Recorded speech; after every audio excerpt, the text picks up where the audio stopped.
Hi. So when working with others, you really need to understand their motivation and what they're thinking, especially if you are asking for change or you're proposing change. You need to understand the internal calculations that are going on. So the best way to do that is for every major player, you can make up a sheet.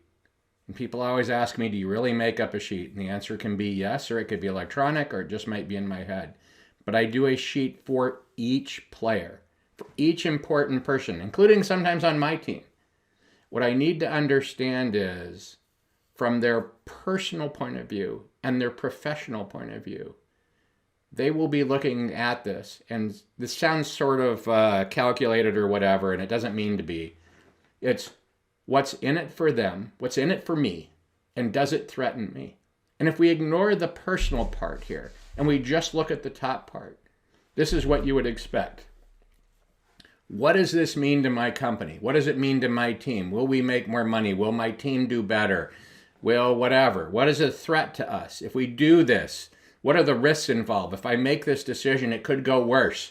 That's actually bad for the company, or it's bad for my team, right? Or for the organization. That's the professional level, and that's what we expect.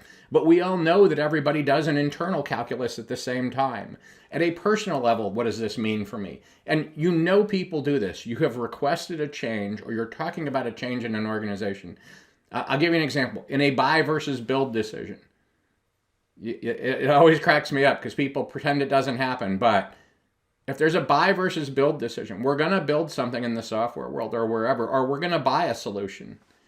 At a personal level, in some organizations, power comes through the number of people that work for them or the size of their budget.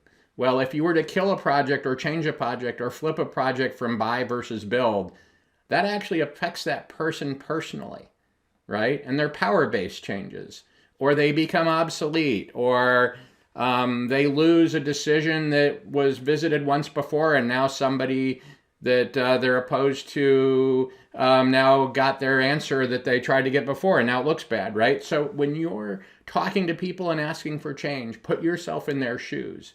What's in it for me and does it threaten me? And you do it both calculate that at the professional level and the personal level. And that will give you a way to try and have that person make the decision or push the decision or push for it, because the calculus of what's in it for the company or what's in it for them outweighs the calculation or the weight of what they thought the threat level was.